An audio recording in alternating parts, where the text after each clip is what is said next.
Bonjour la communauté de Star Wars en direct, c'est Aude pour vous guider dans notre boutique. Oh, ce mash-up, il est parfait. Celui-là, c'est un incontournable. This is the way. Il est tout nouveau, tout chaud. Tu vas avoir la classe avec ça. Tous les vêtements sont disponibles dans différentes grandeurs, couleurs et modèles pour hommes, femmes et enfants. Visitez notre boutique et merci de votre soutien.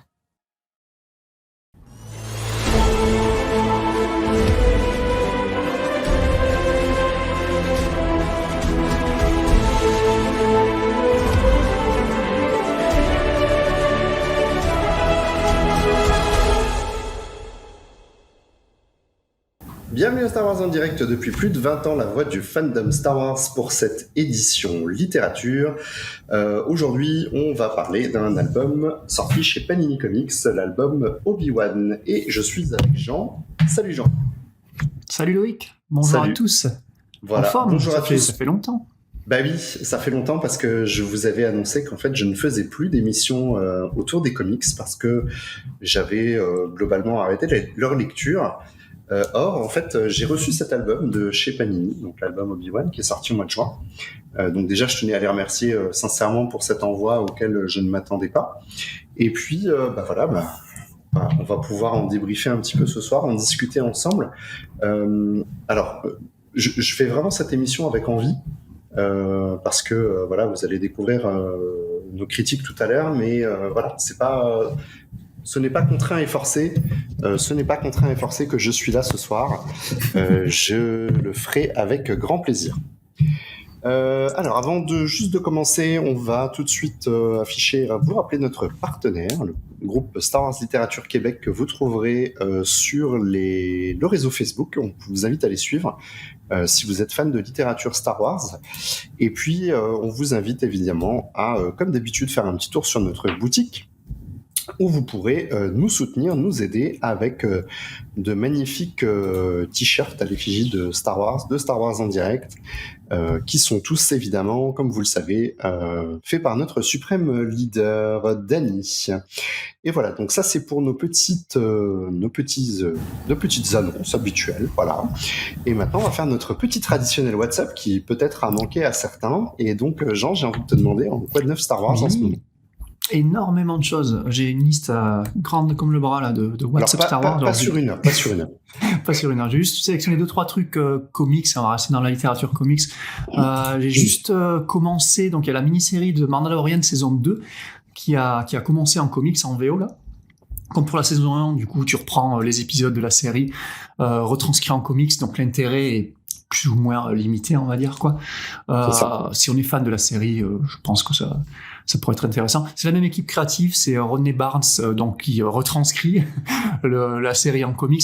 Par contre, c'est illustré par le même illustrateur, c'est Georges Gentil, je sais pas si tu te rappelles, on en avait parlé. C'était très compliqué, je crois, si mes souvenirs sont bons. Ah ouais, c'est très compliqué, c'est toujours très compliqué. Alors si vous voulez rigoler, moi j'aime bien lire cette série pour rigoler, parce qu'il y a vraiment des cabines qui sont mémorables, tellement c'est mal dessiné. Mais voilà, donc pas ouf. Par contre, un truc bien mieux, c'est la mini-série Dark Vador Black, White and Red, et ça je sais que t'en as lu un petit peu.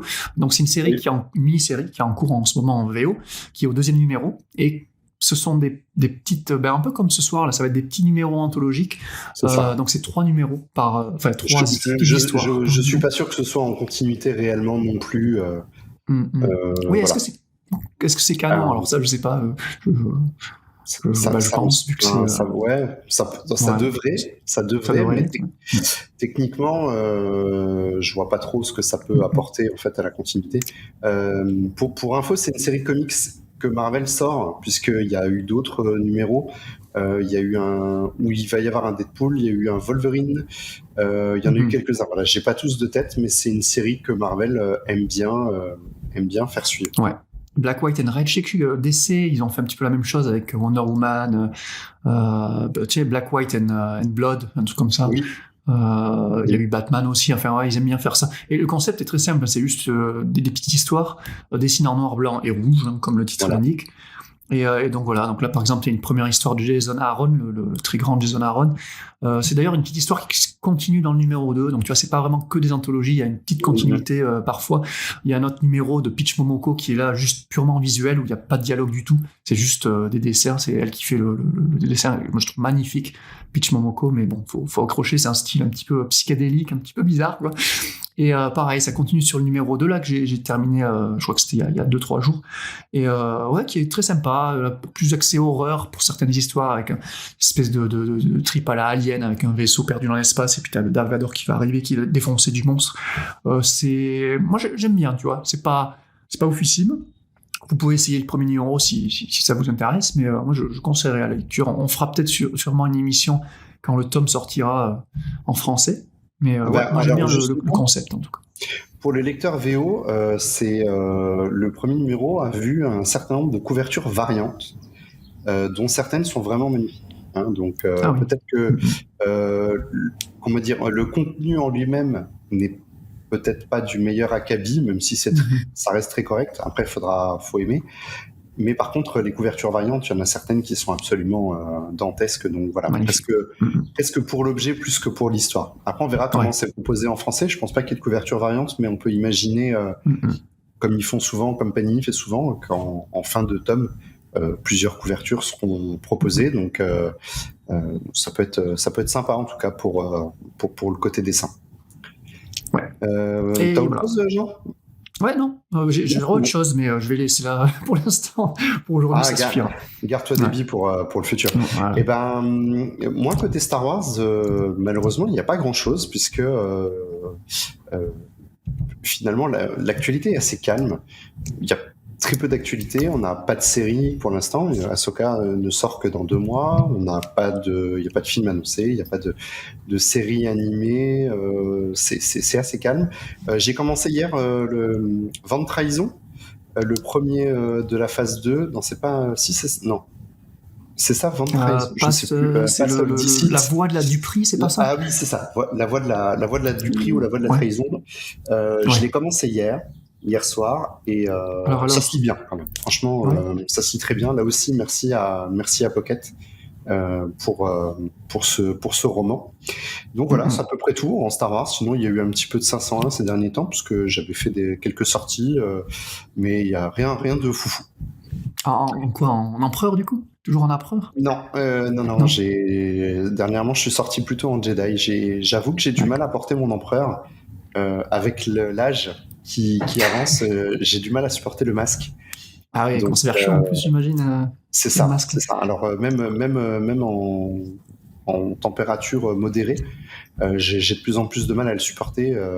Je sais pas, peut-être je deviens claustrophobe avec le temps. Donc probablement que je vais devoir vraiment changer de costume. Moi, j'ai toujours cette armure de biker qui m'attend, hein, mais voilà. Il faudra que tu attendes que tu aies 90 ans pour pouvoir vraiment te maquiller pour faire sortir le maquillage. Je le garde au chaud, on sait jamais. Voilà, c'est à peu près tout pour mon WhatsApp. Ce qui n'est pas foufou non plus en ce moment, Jean, ce sont nos dernières émissions. Puisque, comme je le disais, l'actualité étant calme, chez Star Wars en direct, c'est calme également. Donc on ne sait pas si en courant d'année, en fin d'année, ça va bouger un petit peu plus. Bon, évidemment, il y aura des émissions qui seront liées à la sortie d'Ahsoka. Et puis à la fin d'année de Skeleton Crew, évidemment, même si là je sais pas si on fera des débriefs hebdomadaires ou si on se contentera d'un débrief pour la série. C'est un peu tôt pour le dire, on verra le contenu. Par contre, c'est vrai qu'en ce moment, voilà, c'est assez calme. Alors, est-ce que tu peux nous faire quand même un point sur ces 3 dernières émissions habituelles ? Oui. Le dernier Quoi de neuf, notre rendez-vous Star Wars tous les mercredis, il s'est arrêté depuis le 7 juin. On n'a pas fait depuis le 7 juin, ça fait quoi ? Ça fait une vingtaine de jours. En raison de ce disette d'informations Star Wars en ce moment. Et du coup, on a eu donc un Star Wars littérature. Notre dernier review avec Francis sur le comics Han Solo et Chewbacca. Oui, et je vous conseille. Ouais, franchement, c'était pas le comics, l'émission. Oui, non, du coup, t'as pas lu le comics. Ah, on te conseille le comics aussi. J'ai fait des pairs, mais finalement, j'ai lu un comics autour de Spider-Verse. Parce que mon fils savait que j'avais écouté le podcast, donc il s'est dit, je vais pas lui prendre le comics, puisqu'il a écouté l'histoire. Donc, j'ai eu Spider-Verse, qui était très bien aussi.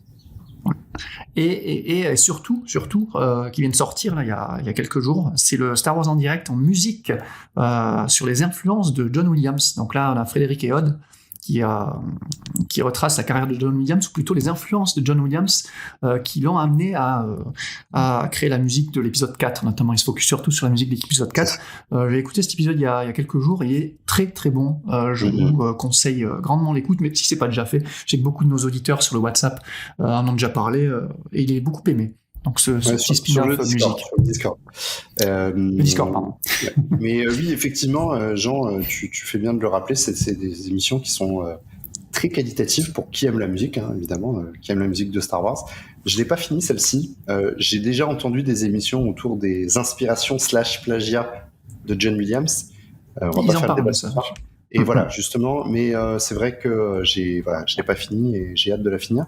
Moi, je voudrais en profiter. Alors, c'est pas du tout Star Wars en direct, mais il y a une chaîne YouTube, si vous aimez la musique, qui prépare une série d'émissions sur toute la musique de la saga Star Wars. Donc, il y aura 9, c'est pour les épisodes numérotés, donc 9 émissions autour de ça. C'est la chaîne de Thilo, TY2LOU.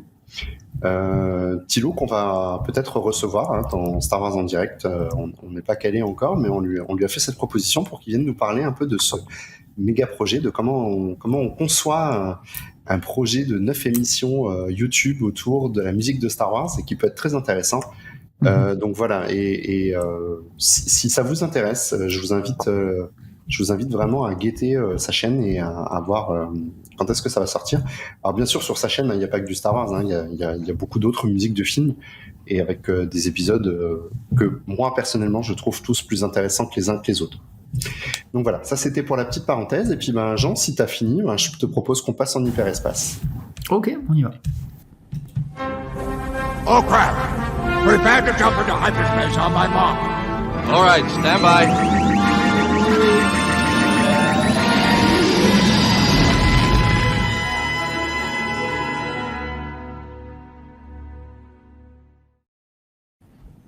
Chers auditeurs, avant d'attaquer, il faut que vous sachiez que nous avons eu un débat avec Jean avant cette émission pour savoir de quelle façon on allait organiser la review. Parce qu'en fait, cet album est composé de 5 histoires plutôt anthologiques, même si elles ont un fil conducteur, mais qui vont raconter 5 périodes de la vie d'Obi-Wan, 5 histoires de la vie d'Obi-Wan. Et vous le savez peut-être si vous nous suivez depuis un moment, mais les albums anthologiques, on les a toujours plus ou moins reviewés de la façon où on fait un épisode, une critique, ce qui nous a donné parfois par le passé des épisodes un peu à rallonge. Et donc on a un peu débattu, et finalement on a décidé de garder ce format. Pourquoi ? Tout simplement parce qu'il y a des personnes qui nous écoutent et qui ne vont pas lire ce comics, et qui vont venir en fait à la pêche aux infos, savoir ce qui se passe quand même. Et donc il serait un peu peut-être difficile de faire des reviews où on vous donnerait un résumé des 5 épisodes, et puis ensuite où on partirait un peu à droite à gauche. Donc finalement on a décidé de structurer tout ça. On va vous faire un épisode, une critique. Par contre, on va pas s'étendre sur chacun des épisodes pour pas vous faire une émission à rallonge. Voilà. Et donc Jean, si tu veux bien attaquer avec les infos de ce comics, de cette première histoire, etc. Du fil rouge peut-être. Ouais, déjà, que tu l'as dit, hein. Là on a un album concept, on va dire. Donc on a 5 numéros retraçant 5 périodes de la vie d'Obi-Wan, avec, donc tu disais, un fil rouge. Donc le fil rouge, c'est le vieil Obi-Wan version Alec Guinness, donc, qui, lors d'une tempête de sable sur Tatooine, va se réfugier dans sa hutte et qui va se mettre à écrire ses mémoires. En gros, c'est ça. Et, la suite de son journal. La suite de son journal, effectivement. Tu fais bien de le rappeler, parce que ce n'est pas la première fois qu'on voit Obi-Wan en comics. Déjà, on avait eu cette mini-série dans 5 numéros, Obi-Wan et Anakin, par Charles Soule d'ailleurs, et Keketo. Moi, que j'ai beaucoup aimé, je sais pas, toi et moi, j'avais bien aimé aussi. Ouais, vous avez bien aimé aussi. Ouais. Et il y avait eu donc ces fameux journaux d'Obi-Wan qui étaient sortis, je crois, l'année dernière pendant la série Obi-Wan. D'ailleurs, alors c'était des épisodes en fait qu'on appelle backup, qui étaient en cadeau en fait dans certaines issues VO qui étaient publiées dans les volumes Star Wars, je crois, de Panini, et que Panini a collecté sous la forme d'un journal, qui était d'ailleurs un très bel objet, très très sympa.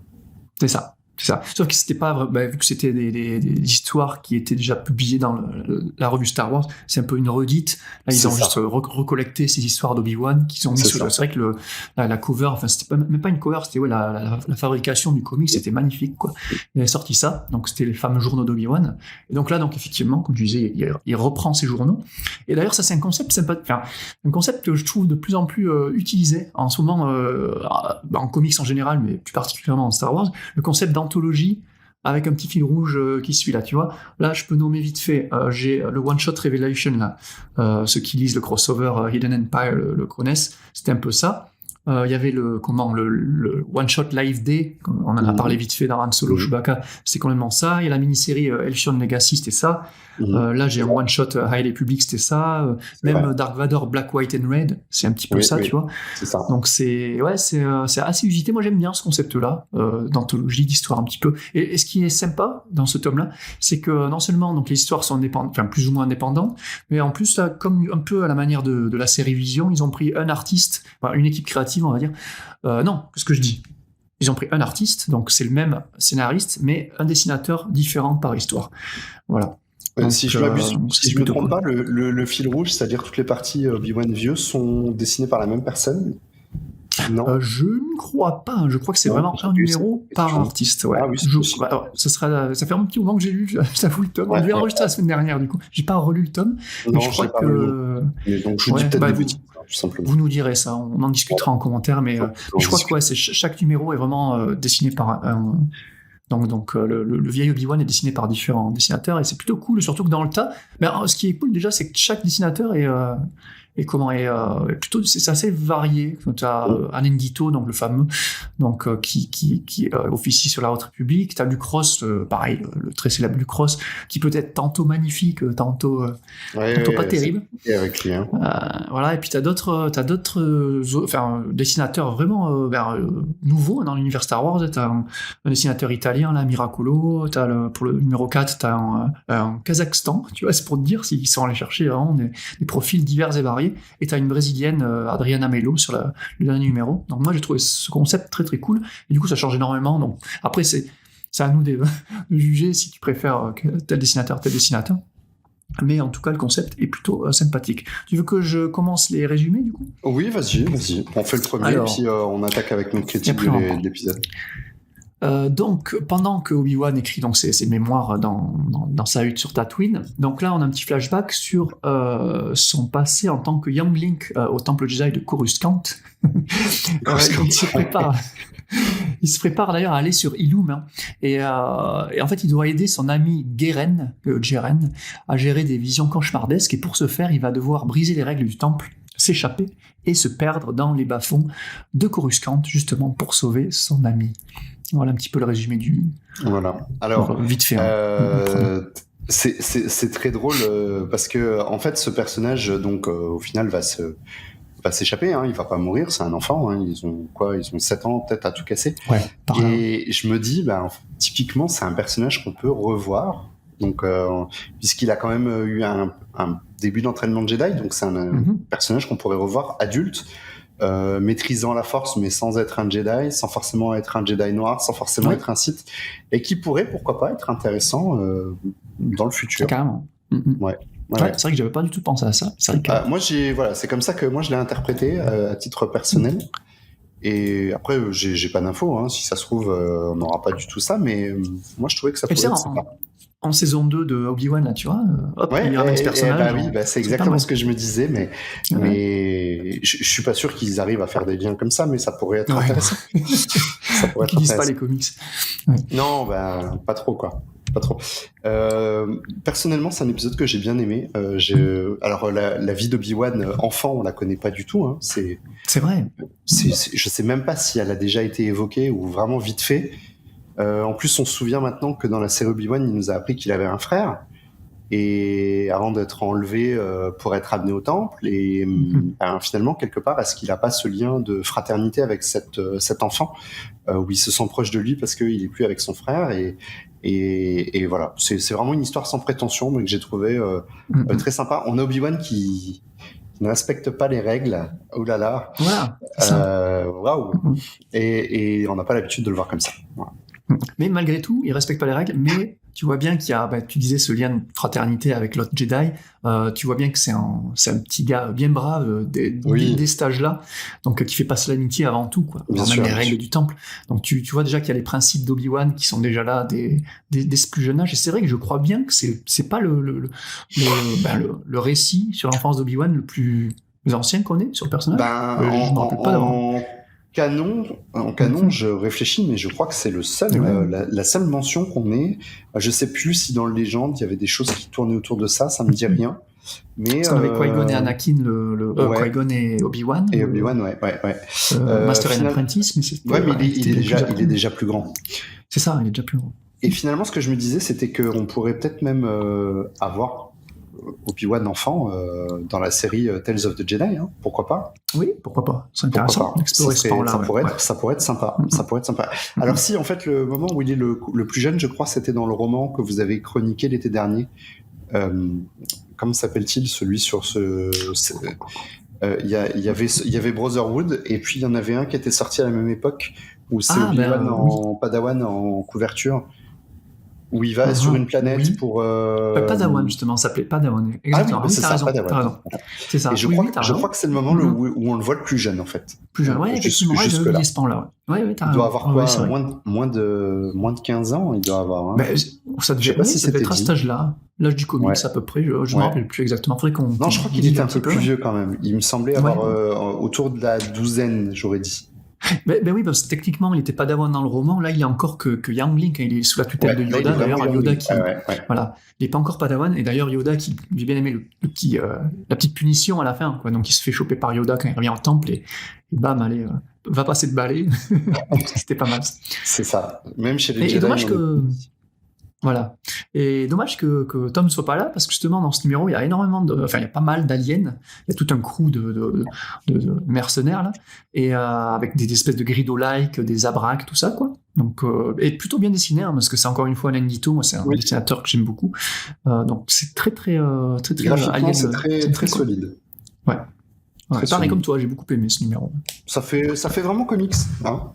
Ah oui, je trouve. Voilà. Mais sans que l'histoire soit trop en décalage avec ce qu'on aurait pu voir dans Star Wars. Donc moi ça me... Après, il faut accepter l'idée que des enfants formés au temple Jedi survivent face à des mercenaires armés jusqu'aux dents.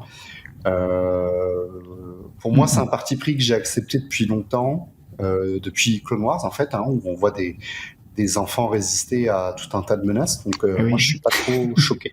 Voilà.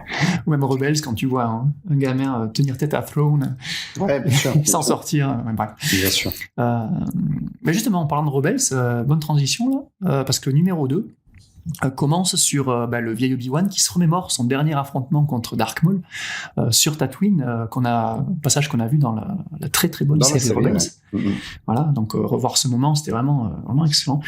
Puis on remonte un peu plus dans le passé en compagnie de Qui-Gon Jinn, aux alentours de l'épisode 1, un petit peu avant peut-être, lors d'une mission sur la planète Kodia, qui est une planète minière dont une station est attaquée par une créature, et on découvrira qu'il s'agit en fait d'une race connue sous le nom de Defel. Donc les Jedi arriveront à sauver les derniers survivants, dont ce fameux Defel, mais Obi-Wan sera rendu temporairement aveugle lors de la mission. Ça, c'était assez surprenant. Là aussi, un petit côté Rebels, côté canon. Ah oui, tiens, j'avais pas du tout pensé, tu vois. Parfois, c'est bien de discuter avec toi des détails. Mais c'est vrai que j'ai pas du tout pensé au côté canon, sauf que canon, c'est un peu définitif. Oui, que là, bien sûr, évidemment. On sait que... Évidemment. Mais moi, j'ai pensé à canon, parce que finalement, on n'a pas eu beaucoup de personnages aveugles dans la saga Star Wars. Il y en avait un en légende, c'était le général Koda, je sais plus comment il s'appelait, Ram Kota, je crois, et en canon, pour moi, il n'y a que Kanan qu'on a déjà vu aveugle. Voilà. Est-ce que alors je sais que le Jedi Food, je sens la croisade devant le Jedi Food, il n'était pas aveugle. Non, je me rappelle plus. Jorus Sebaot. Jorus, voilà. Jorus. Donc ouais, t'as bien aimé ce numéro 2 ? Alors, c'est rigolo parce que je l'ai bien aimé. Alors, il est très très différent de ce qu'on a l'habitude de lire parce qu'il y a une espèce d'ambiance un peu horreur, angoissante. Yes. Un mix entre Alien et puis un film d'horreur des années 50. Donc, il y a un travail sur la lumière parce qu'il y a cette comment dire, cette station qui semble infectée par quelque chose qui absorbe la lumière, et même les sabres laser vont se retrouver affectés, et ça fait très science-fiction, mais j'ai beaucoup aimé cette ambiance. Alors à la fin, on a une espèce de lican, hein. C'est un c'était loup-garou, génial. quoi. Voilà, c'est, Complètement. je sais pas, ça m'a pas choqué non plus, je sais pas. Mais, Parce que tu me ça ramollis avec pourrait le surprendre. temps. Ouais. Mais Justement, je me demandais si ça risque de surprendre quelques lecteurs, mais ça m'a techniquement, surpris. c'est une race de l'univers. Ouais, et puis je veux dire, on avait un tigre, on a un tigre humanoïde, on a des personnages un peu terriens / humanoïdes, donc pourquoi pas. Et finalement, j'ai beaucoup aimé cette histoire, vraiment une ambiance qui est sympa. Et donc, oui, ce deuxième épisode, pour moi, ça sera un oui aussi. Et vraiment, j'insiste sur le travail autour de la lumière, qui est vraiment intéressant. Je te rejoins totalement. C'est un peu mystérieux quand on tourne les pages comme ça. Ah ouais. Moi, j'ai beaucoup aimé, tu parlais du pendant horrifique de cette aventure-là. J'adore tout ce qui est monstre dans Star Wars et films de monstres en général. Hein, je me tape ça va du chef-d'œuvre au Dents de la Mer ou Jurassic Park jusqu'au nanar de sci-fi, quoi. J'adore ça, quoi. Et les films de loup-garou, pareil. Donc là que je vois ça, ah oui, d'accord. Donc ils mettent un loup-garou dans Star Wars. L'ambiance très, tu vois juste, en plus c'est Luc Ross donc qui dessine, et là un très très bon Luc Ross, je trouve qu'il s'est très bien appliqué. Déjà il te fait des panoramas magnifiques, mais dans toute cette période là où ils sont dans l'obscurité, justement t'as juste les Googles, t'as des Jedi et les sables laser, donc qui sont, et des écrans aussi d'ordinateur qui donnent cette ambiance un petit peu à la Alien aussi. Et moi je dis de suite, c'est le numéro que j'ai préféré du tome. Et ouais, donc ce côté loup-garou là qui prend une page entière, hein, quand il apparaît là. J'ai trouvé ça super kiffant. Et donc, en m'enseignant par la suite, donc j'ai vu que c'était donc un Defel. Et un Defel, donc c'est une race canine de l'univers qui, Tom pourrait nous en parler, mais qui est apparu dès l'épisode 4, en fait. Il y a un Defel dans la cantina. Dans la cantina, de Tatooine. Alors, je le trouve un peu différent quand même, celui de la cantina, bizarrement. Ah oui, c'est assez différent. C'était un costume, c'est un costume pratique à l'époque. On sent bien quand même que ça se ressemble, mais c'est quand même pas nécessairement tout à fait la même chose. Surtout que ce Defel-là, il lui est arrivé quelque chose dans l'histoire, je ne sais même plus pourquoi il est un peu possédé. Oui, c'est ça, infecté. Incontrôlable. Infecté, ce qui le fait tuer ses collègues. Et heureusement, Obi-Wan et Qui-Gon iront le sauver. D'ailleurs, c'est marrant parce que moi, ça me rappelait aussi que j'avais croisé cette race-là dans le Legends, là, que je découvre petit à petit. Là. Et justement, Timothy Zahn l'a utilisé dans The Last Command, le 3e tome de sa trilogie de Throne, là, la première trilogie. Sincèrement, je ne m'en souviens plus du tout. Je m'en souvenais plus dans le roman, mais c'est vrai qu'il y a des cases du comics qui adaptent ce roman-là, moi qui m'avait marqué, parce que je me rappelle encore de ces cases-là où tu vois vraiment le Defel qui a la même propriété que dans ce comics canon-là, qui absorbe. Ça ne me parle pas du tout. Ouais, carrément. Ouais, parce qu'il est, c'est comme s'il était invisible. Il absorbe. On l'explique. Là aussi, je crois Obi-Wan le mentionne. Il absorbe la lumière. Donc il rend invisible. Et justement, il y a une espèce il y a quelqu'un qui est dans un couloir, je sais plus, dans un vaisseau, je sais plus trop, et c'était un Defel là. Donc soit dans le Spectre of the Past aussi. Faudrait que je revoie le comics, mais bref, dans pas mal de romans et comics légendes, ils étaient là. Dans le canon, peut-être un peu moins. Dans Afra, je crois qu'il y avait des Defel aussi, et donc là. Donc je trouve ça très très cool d'utiliser ce genre de monstre dans Star Wars. Ouais. Voilà. Ouais. Et il y avait aussi, je sais pas, vite fait, il mentionne le mot Sith. Obi-Wan parle de peut-être une influence Sith sur cette planète-là, sur cette station-là, alors que c'est un mot que même lui, alors c'est marrant parce que t'as le vieil Obi-Wan version Alec Guinness qui est un petit peu le narrateur de cette histoire et qui dit que sur le moment, le fait de prononcer le mot Sith bien avant l'épisode 1, donc pour eux, ils ont disparu depuis des millénaires, ça lui paraît bizarre à Obi-Wan de prononcer le mot Sith de vive voix, tu vois. Et évidemment, Qui-Gon lui pèle. Et il n'est pas au bout de ses surprises alors. Voilà, c'est ça. C'est un peu le début du revival. Ouais, c'est vraiment intéressant cette histoire. C'est une bonne histoire. Alors, le troisième... la couve... on a un peu parlé trop...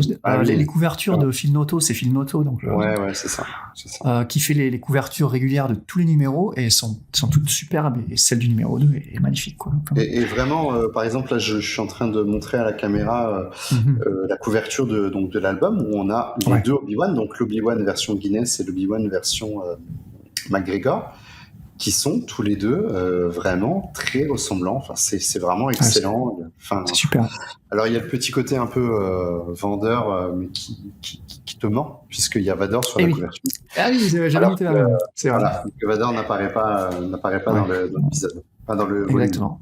Il y a un Senior Sith, mais c'est pas celui-là. Voilà. Ouais, ce qui est cool, c'est que Noto a. Là, c'est la couverture du tome, c'est la couverture du numéro 1 aussi. Mais qu'il utilise les deux acteurs, ça c'était très très cool. Un très bon move. C'est plutôt cool. Et le style, alors moi, ça m'a fait penser. Je suis peut-être complètement à côté de la plaque, mais moi, ça m'a fait penser le style des affiches Star Wars de la prélogie et de la comment on appelle ça, la trilogie originale, mais version édition spéciale, tu sais. Oui. Comment il s'appelait cet artiste là qui dessinait j'ai plus son nom. Drew Karpyshyn. Drew quelque chose, ouais, Drew. Oui, Drew Karpyshyn. Voilà. Je le suis sur Twitter, il est à la retraite, mais je le suis sur Twitter. Voilà. Donc voilà, ça, Harry Potter, Indiana Jones, Blade Runner, tout ça, là, ça fait un peu ça, quoi. Donc très très photoréaliste mais dessiné, quoi. C'est lui qui a fait tout ça, ouais. Mais elles sont toutes très bien, ces couvertures. Donc je les ai montrées à la caméra en fait parce qu'elles sont insérées dans les pages. Ouais. Et vraiment elles sont toutes magnifiques. On n'a pas eu très bien. Ouais. Pourtant je suis pas un grand fan de films Noto, en tout cas pour les intérieurs. Par contre pour les couvertures et les illustrations, je suis vraiment conquis. Ouais. Le gars est fort. Quand même. Ouais. Donc voilà, si tu veux passer à l'épisode d'après, la guerre des clones. Donc voilà, donc période de la guerre des clones. Là on passe à un style un peu plus. Attends, d'abord le résumé. Je suis perdu dans mes notes. J'ai pas noté grand chose en fait sur ça. En fait, on est pendant la guerre des clones. Donc j'ai juste noté le côté graphique qui est très anguleux et qui correspond bien au style de l'anime The Clone Wars en plus, donc c'est cool. Donc en plus c'est pas une période que j'apprécie plus que ça, la guerre des clones, donc je vais te laisser un petit peu plus parler sur ça. J'ai imaginé exactement par contre t'exciter sur ce numéro-là, et je me suis dit ça Loïc, il va beaucoup aimer. Exactement. Mais en gros, c'est quoi, c'est une mission, ils partent en mission sur, je sais même plus. Là, j'ai perdu la planète, moi, je m'en souviens pas non plus, mais globalement ils doivent prendre un château, un bastion qui est défendu par les séparatistes, et puis ils ont un plan qui va tourner un peu mal puisque les séparatistes leur ont tendu un piège, et en fait l'armée d'Obi-Wan, donc la 212e, va être absolument décimée par les forces séparatistes, alors que la première partie de la bataille, en fait, les a vus gagner, mais c'était fait exprès pour pouvoir les prendre à revers. Et en fait, ça va laisser vraiment Obi-Wan traumatisé par ça, quoi, par toutes ces pertes en fait inutiles. Et il a vraiment ce cas de conscience de se dire mais qu'est-ce qu'on est en train de faire là, quoi. Et effectivement, j'ai beaucoup aimé. Alors pour moi, au niveau graphique, ça va être l'épisode le plus faible. Donc oui, il y a un côté un peu très anguleux qui va rappeler un peu Clone Wars, mais j'ai eu beaucoup de mal avec les soldats clones notamment, que j'ai trouvé assez mal fait, mais finalement j'ai réussi à dépasser ça parce que j'ai été pris par l'histoire. Il y a vraiment ce côté un peu de désespoir à un moment donné quand ça se retourne contre eux, et en fait il faut abandonner la mission, il faut abandonner des gens sur place, et c'est vraiment un dilemme et un crève-cœur pour Obi-Wan. Et j'ai trouvé que c'était très bien écrit. Vraiment, c'est vraiment une très belle histoire. En plus, effectivement, comme je suis très très adepte de Clone Wars, elle m'a d'autant plus parlé. C'est ça. On a pas mal de flashbacks au tout début, donc je t'avoue que comme j'ai pas trop Clone Wars en tête, donc t'as des flashbacks de Geonosis évidemment, mais t'as aussi Christophe 6, Dantooine et Pori, donc ça c'est sûrement des épisodes. Oui, ce sont des épisodes. Christophe 6, déjà c'était dans le film, mais c'est également en saison 1. Geonosis, évidemment, ils y vont quand même 3 fois. Donc tout ça, ils tissent vraiment des liens avec ce qu'on a eu, et puis en fait ça crée aussi la relation avec Cody. Parce qu'on voit Cody, ça c'est cool. Voilà, c'est Cody qui commande le bataillon à ses côtés, donc il y a vraiment le début de cette relation qui va être terrible à son issue, mais bon. Et en fait, on se rend compte aussi que l'armure Clone Wars d'Obi-Wan, en fait, Obi-Wan l'a pris elle est sur Tatooine dans son package, qui fait penser un peu à cette statue que vous connaissez peut-être, qui est une statue mythos de chez Sideshow, qui reprenait en fait un Obi-Wan fictif entre l'épisode 4 et l'épisode 5, qui avait un pactage sur le dos, Donc je ne sais plus si son armure apparaît dans ce pactage, mais en tout cas, il me semble qu'il y avait des notes autour de ça. Donc voilà, c'est un petit clin d'œil à ça aussi. Ouais, c'est très sympa. C'est justement en contemplant son armure dans sa hutte qui se remémore cette histoire-là, du coup. On voit aussi l'amiral Yularen, bien sûr. qui fait partie du squad, enfin qui commande le squad, qui envoie le squad plutôt en mission. Et qu'est-ce que je voulais dire ? Moi, tu le disais, hein, la fin, c'est bon, c'est un numéro que j'ai un petit peu survolé, je t'avoue. Très action, hein, du coup, la mission, c'est très très baston, très action. Mais sur la fin, justement, t'as le passage où t'as l'espèce de clone avec son drapeau rouge, là, qui va se sacrifier. Là, par contre, très très très émouvant, quoi. Et très disais, donc, vraiment. très touchant, ouais. L'Obi-Wan qui est désabusé par cet excès de violence et tout, c'était très très Et c'était très, vraiment touchant, pertinent comme histoire, je trouve. Ouais. Et donc je vous confirme, parce que j'ai vérifié que dans la statue mythos d'Obi-Wan Kenobi fictive, puisqu'elle est tirée de rien du tout, juste d'un concept art, je crois, eh bien il y a effectivement l'armure Clone Wars, donc qui l'emporte sur Tatooine, donc c'est canon. Il emporte son armure de Clone Wars. On ne sait pas d'où elle sort, parce que je vois mal faire son pactage au temple et prendre son armure avant de partir, mais bon. Ça, c'est pour le détail. Alors, si tu veux passer, Jean, à l'épisode d'après. Et oui, j'ai retrouvé mes notes, là. J'étais dans la partie review et pas dans la partie résumé. Bref, donc là, numéro 4. Numéro suivant. Donc, on avance un petit peu plus dans le temps. Juste avant l'épisode 3, si on se réfère au design d'Anakin, je crois. En fin de guerre des clones, quoi. Voilà, donc on est donc en compagnie d'Obi-Wan et d'Anakin. On retrouve aussi Yularen, donc. Et le numéro, il fait directement référence au numéro précédent, en rappelant la fameuse bataille où Obi-Wan perd tous ses clones. Justement, en fait, il y avait un général sur place, enfin un commandant ou un capitaine, c'est ça, commandeur Mekedrix, c'est ça. Voilà, qui a été un peu abandonné par la grande armée de la République et donc qui est devenu un peu fou. Enfin, c'est pas qu'il est devenu fou, c'est qu'il est devenu désabusé et qui s'est laissé emporter par son esprit de vengeance. Ça me rappelle un peu Jabim du Légende, où on avait une histoire un peu similaire, puisque sur Jabim, on avait une bataille pendant la guerre des clones, et puis ils étaient obligés de partir en les abandonnant.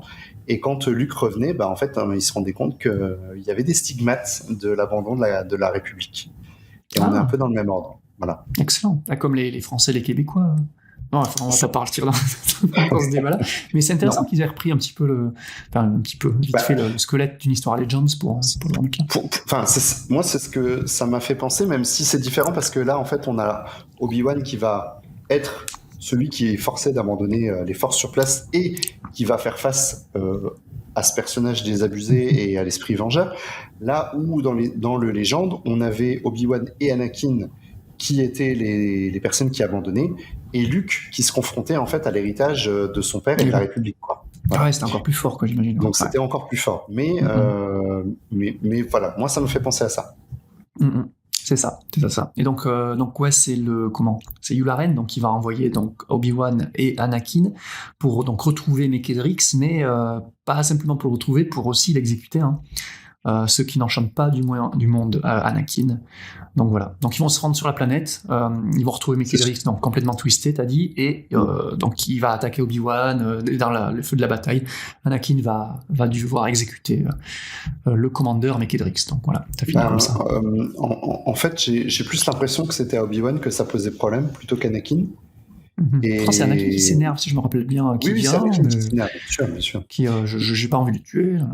Et justement, c'est intéressant parce qu'au final, il va y aller de sang-froid, puisque il va vraiment l'exécuter sans. Et il n'a pas d'émotion, il est vraiment lié à ça. Il dit que il voulait pas et que, mais bon, une fois qu'il a agi, c'est un peu tard. Mais pour moi, moi, je l'ai vraiment senti comme. Je fais ce qu'il faut et finalement ça me dérange pas tant que ça. Enfin, c'est comme ça que moi je l'ai senti. Mais peut-être parce qu'on connaît le personnage d'Anakin. C'est ça, à côté. Et que tu revois un petit peu ce que deviendra Anakin bien plus tard via le film. Et c'est vrai que. C'est ça. Moi j'ai bien aimé aussi le petit côté. Ils sont sur une espèce de planète un petit peu bayou vaudou. Oui, bayou aztèque un peu. Voilà, aztèque avec le temple. Ouais, j'ai beaucoup aimé ce cadre-là. Ouais. Donc c'était assez original. C'est quelque chose qu'on n'a pas les dialogues de non, c'est vrai. Les dialogues de fin, par contre, je t'avoue que c'était le moment où je lisais le comic, ça m'a un peu saoulé, parce qu'il y a de longs monologues à la fin entre Mekedrix, le dialogue, Obi-Wan, Anakin, tout ça, et ça dure un petit peu. Mais un poil long. On est plus sur un épisode d'introspection plus que d'action. Donc moi, ça m'a pas dérangé. C'est vrai que je suis assez d'accord avec toi, c'était quand même un peu long à la fin parce que en plus, c'est des épisodes de 22 pages, donc ça va vite. Et puis tu tapes 3 pages de dialogue et voilà. Mais je les ai quand même trouvés intéressants, ces dialogues. Ouais, non, mais t'as raison. En plus, ça construit bien l'histoire. Carrément. Et puis, suivant un numéro très branché à action, donc passer par un numéro plus verbeux, ouais, pourquoi pas, limite. Ouais. Non, c'était... Donc voilà, un bon épisode. Et moi, j'étais content d'avoir, encore une fois, un tandem Anakin Obi-Wan. En plus, j'ai lu Brotherhood il n'y a pas longtemps. Donc, oui, c'est encore dans le thème. Les dessins, par contre, moi, je t'avoue que c'est ceux-là que j'ai le moins aimé du tome. C'est vrai. Moi, je les ai trouvés. Bon, ils sont pas au niveau de ce qu'on a pu voir, mais je les ai trouvés relativement corrects. Ouais. Ils m'ont pas dérangé. Mais disons qu'il essaie d'être photoréaliste, enfin plus ou moins quoi. Et j'avoue que sur quelques planches, ça faisait un petit peu valet de l'étrange, tu vois, surtout sur un avis, c'est un peu bizarre, mais bon. Mais de toute façon, je resterai sur ce que je dis depuis déjà des années. Star Wars mérite des dessinateurs et des auteurs 5 étoiles et pas les seconds couteaux parce qu'on ne sait pas trop quoi leur donner, quoi. Là, c'est même plus les seconds couteaux, parce que là, sur le numéro 3, 4, 5, peut-être pas le 3, mais le 4, 5, c'est vraiment des débutants, quoi. Moi, je les connais pas du tout. Alors après, il faut bien débuter par quelque chose. Des fois, je reprends des vieux comics et puis je me rends compte, en fait, que des histoires que j'ai lues il y a longtemps ont été dessinées par des dessinateurs d'aujourd'hui, enfin, qui sont des pointures aujourd'hui, mais à leur début, à leur démarrage, et je me dis, waouh, mais c'était vraiment pas terrible. Et quand tu regardes la production qu'ils sont capables d'avoir aujourd'hui, tu te rends compte de la progression. Donc, il faut bien qu'ils commencent par quelque chose et quelque part. Mais c'est vrai que sur du Star Wars, c'est dommage. C'est dommage, ouais. Pour moi, on ne devrait pas avoir de Star Wars un peu sous-coté, comme on peut avoir des séries Spider-Man ou Batman qui sont un peu mineures dans la continuité et qui permettraient à des dessinateurs de commencer à faire leurs armes dessus. Par contre, pour Star Wars, je trouve que c'est pas possible. Mais bon, on fait avec. Et un dernier. Okay. Et donc le dernier, donc ça va être très très rapide au niveau résumé. Donc on est du temps de Old Ben sur Tatooine. Oui. On restera tout le numéro à cette période-là. Et donc on a des Stormtroopers qui vont aller buter des Tusken. Ceux-ci vont tendre une embuscade aux Stormtroopers. Obi-Wan, lui, va se pointer juste après la bataille. Va contempler les cadavres et va trouver un Stormtrooper encore vivant. Donc il va l'aider, il va l'amener chez lui, mais le Storm va se réveiller, va s'échapper des bons soins de Ben et va retourner à sa base. Alors, en gros, c'est ce qui se passe. Quoi. C'est ça. Dans l'épisode. Donc, c'est peut-être pas le meilleur épisode. Alors moi, je l'ai trouvé assez touchant de voir un Obi-Wan vraiment en tant que personne qui va considérer toute vie. Ouais. Même si c'est la vie de son ennemi, et il a peut-être pas d'ailleurs toujours eu cette façon de penser à travers le temps. Donc ça m'a quand même assez plu. Niveau graphique, j'ai trouvé que c'était quand même pas terrible. Mais j'aimais bien qu'on ait un peu le côté impérial, puisque, comme tu l'as dit, ça se passe très peu de temps avant l'épisode 4 finalement. Ce qui m'a dérangé dans cet épisode, c'est qu'on a le Stormtrooper quand il se réveille qui menace Obi-Wan avec le propre sabre laser d'Obi-Wan. Voilà. Je voulais discuter de ça justement avec toi parce que ça pose beaucoup de problèmes, je trouve, cette histoire. Je me dis, comme le mec va revenir à sa base et puis pas dénoncer qu'il y a un Jedi qui est perdu dans le désert. C'est ça. Et Ben, il laisse s'échapper. Enfin, il a vu le sabre, il l'a utilisé. Quoi. Le Storm a utilisé le lightsaber. Je sais pas, moi je trouve ça bien trop risqué compte tenu des enjeux de pourquoi Obi-Wan est sur Tatooine et fait ce qu'il fait. Dans le même temps, je vois pas Obi-Wan aller le massacrer de sang-froid pour conserver sa couverture.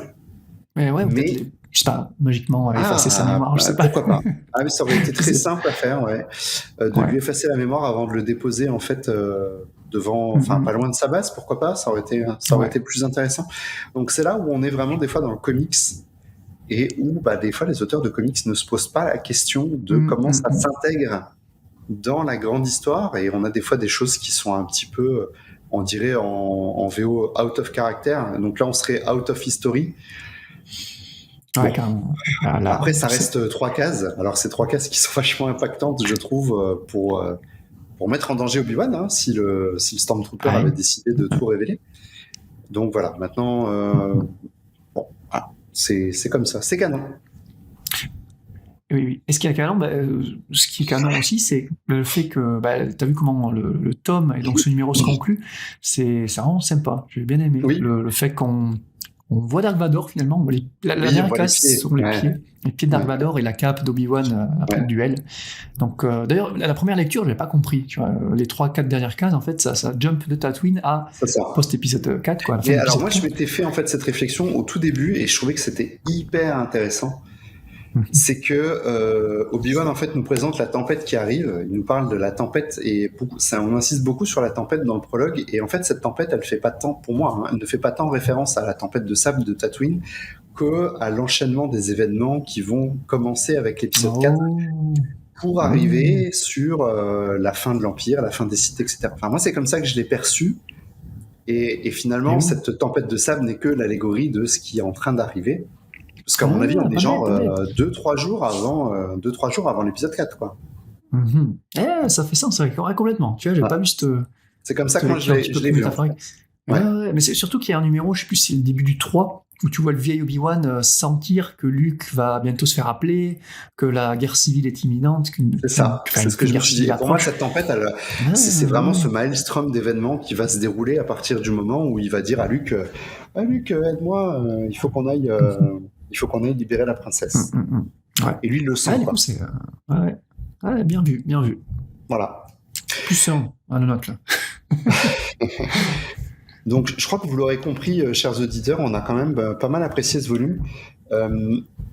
J'ai été le premier surpris, d'accord, après la lecture. J'ai l'impression qu'en vieillissant, je commence à apprécier d'autant plus ce genre de propositions. Alors peut-être sur des personnages comme Obi-Wan qui me parlent un peu plus. Je sais qu'on a la même chose qui n'est pas encore sorti en français, mais sur Yoda, puisque le volume qui va sortir sur Yoda va explorer divers moments de sa vie, diverses missions. Donc je crois que ça part de la Haute République jusqu'à l'Empire contre-attaque, peut-être, ou peut-être même le retour du Jedi, je sais plus. Mais on a vraiment ce panel qui se développe. Et si c'est intéressant, c'est-à-dire que ça casse pas trois pattes à un canard. Je veux dire, ça n'apporte rien en termes de continuité, mais je trouve qu'elles sont écrites avec le cœur. Il y a de l'émotion derrière, c'est pas juste une coquille vide. Il y a des choses, il y a vraiment du contenu, même s'il est assez sommaire. Et ça rajoute à Obi-Wan un personnage que j'aime beaucoup. Je trouve que ça lui rajoute vraiment une surcouche d'humanité. Et quand maintenant je regarde la série, quand je regarde Clone Wars ou quand je regarde le film, je repense en fait à mes lectures, je repense aux comics que j'ai lus, je repense à ce que j'ai lu par exemple dans Brotherhood, et pour moi ces histoires font du sens dans l'histoire globale de ce personnage. Et donc pour moi en ce sens-là c'est complètement réussi. Mais écoute, je pense que tu as merveilleusement conclu cette émission-là, parce que c'est un peu ce que je pense aussi. C'est pareil, c'est un personnage que j'apprécie, mais dont je ne suis pas à fond non plus dedans. Donc j'attendais rien du tout de ce tome. Le fait de le sortir en plus, alors il est sorti en VO par numéro lors de la diffusion de la série Obi-Wan l'année dernière, et il est sorti cette année en VF au mois de mai pour le May the 4th. Donc moi je voyais ça directement, un move plus marketing commercial, quoi, plus que vraiment un travail artistique. C'est évident, hein, on est d'accord que c'est un travail de commande. De toute façon, les travaux de Star Wars depuis ces dernières années ne sont que des travaux de commande. Et donc, oui, c'est fait pour accompagner, marketingment parlant, une sortie, mais pour autant, voilà, des fois, c'est bien fait. Voilà, là c'est bien fait, voilà, exactement. Des fois, c'est fait avec le cœur. Et voilà, c'est fait avec le cœur. Les artistes sont comme ils sont. Vous aurez des dessins que vous apprécierez, d'autres moins, des histoires que vous apprécierez, d'autres moins. Moi, globalement, j'ai passé un bon moment. Pas inoubliable, mais ça reste un bon moment. En fait, c'est un album que je pourrais relire assez facilement, finalement. À contrario d'autres albums que j'ai plus de mal à ouvrir. Mais là, même pourquoi pas lire une ou l'autre des histoires et pas forcément refaire les 5 histoires. Peut-être pas la dernière, par exemple, qui me semble être la plus faible. Mais vraiment, je trouve que c'est une lecture Star Wars plaisante sur laquelle on pourrait revenir de temps en temps, dire c'est vrai que ce personnage de Obi-Wan, il est quand même vraiment sympa. Ouais. Et après, voilà. Et le personnage est ultra bien caractérisé dans chacune des histoires, à chacune des périodes. Donc, il n'y a pas de souci à ce niveau-là. Bon, tu me diras, c'est le même auteur qui a tout écrit. Donc ça. Ouais, mais ça il aide. pourrait être complètement passé à côté du personnage. Voilà. Je sens. Je sens que c'est un auteur qui aime bien Obi-Wan, en fait. Enfin, c'est comme ça que je le ressens. C'est-à-dire, on lui a commandé quelque chose, et puis ça tombe bien parce que c'est un personnage que j'aime. Et ben, je vais pouvoir raconter quelque chose que j'avais envie, pourquoi pas, de lire sur lui. Hein. Peut-être que c'est ça, tout simplement. Et ben, moi, je te mettrais un bon 15. Je pense que ça vaut l'achat. Ouais. Pour qui aime bien Obi-Wan. Ouais, je conseille vraiment l'achat. Pareil, je sais pas si tu as fait comme moi, mais moi j'ai mis une note individuelle par rapport au numéro, et puis j'ai fait la moyenne, et puis non, c'est vraiment une note globale. C'est vraiment une note globale, ouais. Donc, moi, ça me donnait un petit 14 sur la fin, mais le fait de discuter avec toi, notamment sur les histoires 3 et 4, moi, qui m'ont moins plu, mais là, tu m'as bien convaincu sur le fait de donner un petit point supplémentaire, là. Donc, je mettrais un petit 15. Pour ce tome en particulier. On est raccord, hein. C'est pas souvent en comics genre. Et puis on s'était même pas concerté avant. Là, tu vois, le 14, j'avais prévu de donner le point en plus, même pas sans rigoler, tu vois. Je voulais vraiment donner ce point-là. Donc évidemment conseiller aux fans d'Obi-Wan, moi je pense beaucoup à c'est Mathieu qui est sur notre serveur Discord, qui est fan du personnage et qui a beaucoup apprécié cette lecture-là. Oui. Donc on en a justement discuté un peu sur Discord cette semaine, et j'étais content de voir que en fait, j'étais pas seul. Et je suis content de le voir avec toi aussi, Jean, de voir que finalement, il y a des personnes qui ont apprécié un comic Star Wars. Alors, on n'est pas beaucoup, visiblement. Non, mais là, ça fait quelques tomes, là, tu vois. Avec Francis, on avait du Han Solo qu'on trouvait très bien caractérisé aussi. Là, on a un Obi-Wan très bien caractérisé aussi. Donc, non, c'est pas oufissime. C'est pas inoubliable, mais ça reste très correct et agréable, donc ça fait le taf. Et bizarrement, sur des albums plutôt, alors anthologique, celui-là est anthologique, Han Solo, ça va être sur une mini-série ou une maxi-série, puisqu'il y aura 10 numéros. Et finalement, c'est souvent ce qu'on leur a reproché sur ce genre d'histoire, que ça fonctionnait pas aussi bien. Et là, on est en train de nous faire mentir nous-mêmes, puisque... c'est vrai qu'au début, on se rappelle des mini-séries, dès que le canon avait redémarré avec les comics, c'était pas fifou, quoi. C'était pas fifou. Là, c'est les... Là, c'est les ongoing, là, les régulières, qui tirent en longueur, là, le gars de l'épisode 5-6, ça commence. Ah ouais, non, faudrait qu'il passe à autre chose, là. Et c'est pour ça que les mini-séries comme ça, ça nous permet de souffler, d'être à la Haute République aussi, qui est là, heureusement, qui nous permet de souffler aussi, parce que ça reste relativement bon, là, la Haute République. Mais c'est vrai que les régulières, en ce moment, c'est compliqué, quoi. Pour ceux qui lisent Hidden Empire en français, là, dites-nous, mais c'est chaud. Donc là, ça fait ça. Non, mais tu fais bien, franchement, c'est limite une perte de temps, quoi. Moi, je me force à lire pour être. J'ai été feuilleter et lire quelques pages en VO du dernier épisode, celui où il y a un affrontement entre des grands méchants et puis les nouveaux adversaires en fait de ces grands méchants qui ont été présentés dans ces 3 crossovers. Et alors là, pareil, j'ai trouvé que c'était totalement out of character par rapport à ces 2 personnages qu'on connaît. Il y en a un notamment qui va utiliser un sabre laser alors qu'il exècre totalement les sabres laser, donc ça n'a vraiment aucun sens. Là, on est vraiment sur quelqu'un qui connaît pas ces personnages ou qui les tord pour que ça rentre dans son histoire, et ça fonctionne pas du tout. Vraiment, ça fonctionne pas du tout. Et que fait le Story Group ? Il s'occupe que des films, en fait. Il se fout des comics. Non, il s'occupe même pas des films, le Story Group. Donc, je sais pas ce qu'il fait. C'est vrai qu'il s'occupe. Est-ce qu'il existe toujours, le Story Group ? Est-ce que quelqu'un l'écoute ? C'est-à-dire qu'il est peut-être là. En fait, c'est un peu placardisé, où ils sont dans une pièce, ils disent des choses et personne ne veut leur faire quoi que ce soit. Ouais, alors, c'est bon. C'est terrible pour eux. C'est ça. Bref, mais en tout cas, bonne note. Voilà. Sur ces bonnes notes, on va pouvoir conclure cet épisode de Star Wars en direct. Venez comme d'habitude en discuter avec nous. Alors c'est vrai que ça fait 2 émissions qu'on a des bons avis sur les comics, mais c'est pas tous les 4 matins non plus. Donc, si vous êtes plus nombreux que ça à avoir apprécié ce volume, ces histoires d'Obi-Wan, dites-le nous. C'est toujours un plaisir de pas se sentir tout seul. Et puis, attends, juste avant de conclure, est-ce que je voulais te demander pour ta version, ton édition française Panini, est-ce que donc à la fin après le numéro 5, est-ce qu'ils mettent encore des couvertures variantes? Non, là il n'y en sur a toute pas. la fin du tome. Non. Je sais pas d'ailleurs s'il y a eu des couvertures variantes, outre que les couvertures de Finauto.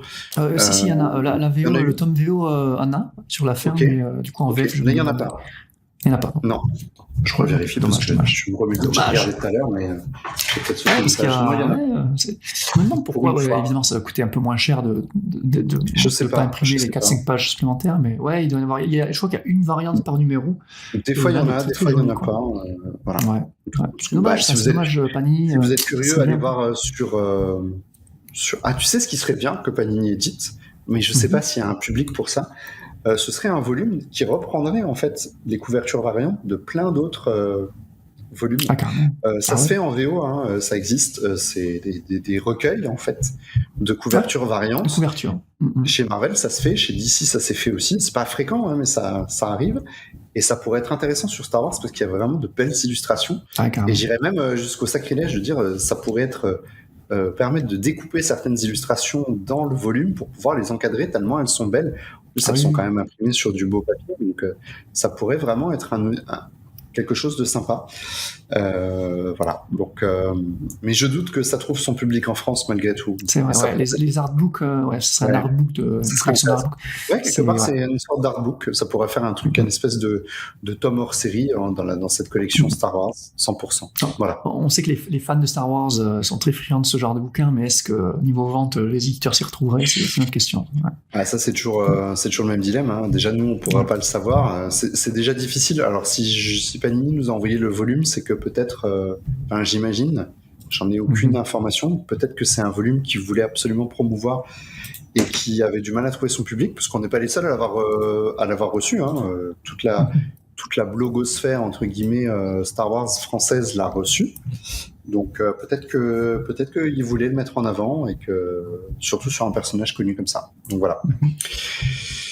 Et donc, comme d'habitude, rejoignez-nous sur nos réseaux sociaux, venez discuter avec nous, rejoignez-nous sur le Discord, rejoignez-nous sur Twitter, venez nous laisser vos commentaires sur YouTube, abonnez-vous, la cloche pour avoir les émissions, les sorties, les premières, comme on a testé avec l'épisode musique, où on a un live chat sur un épisode enregistré, donc on est sur le mix entre les deux, donc voilà, venez discuter avec nous, on aime bien discuter avec vous. Et c'est toujours un plaisir de partager notre passion. Et donc, de la part de Jean, de moi-même, merci d'avoir été à l'écoute de Star Wars en direct depuis plus de 20 ans, la voix du fandom Star Wars, et que la force soit avec vous. Star Wars en direct remercie ses partenaires, Mint Inbox, Planète Star Wars Universe, le groupe Star Wars Geeks Québec, la boutique Kaya et la convention Génération Star Wars et Science-Fiction.